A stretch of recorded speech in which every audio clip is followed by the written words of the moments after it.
I'm sure most people listening to today's Dvar Torah have never heard of somebody called Igor Sikorsky or Martin Cooper.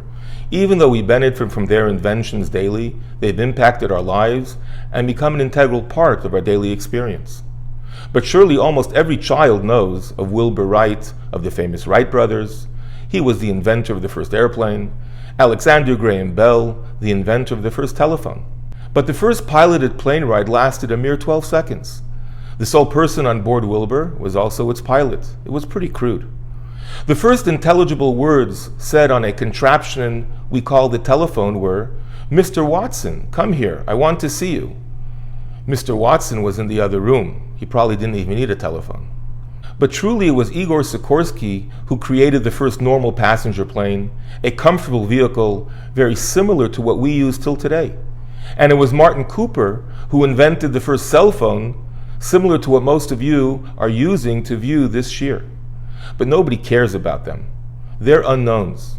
It's only the Wright brothers and Bell that made them famous, and everybody knows. Why? Because they were the first. They were the innovators. Our Parsha, Parshas Bereishis, the first Parsha of the entire Torah, the one that arguably sets the tone for a Torah outlook on life, contains a curious story of two brothers, Cain and Hevel. Cain the farmer had a great idea. He said, let's show some akaras atov to God.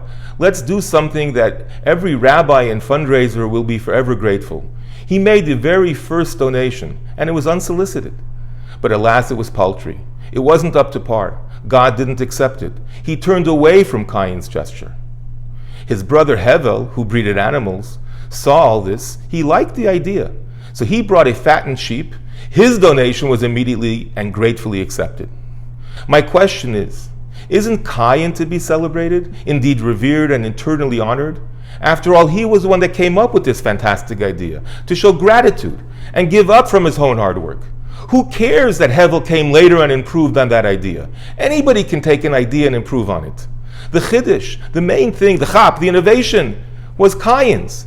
Who do we remember, Wright or Bell, or Sikorsky and Cooper? The answer tells us a critical mindset that the Torah wants us to have as we begin our lives. God was telling Cain, precisely because you had the talent, shows you have the ability to do great things, but you didn't utilize the gift that God gave you to the fullest. You were the innovator, the one who realized the importance, but you let your pettiness, your greed get in the way, and you tried to sneak in an inferior product. For you and your abilities, that's unacceptable. From you we expect more.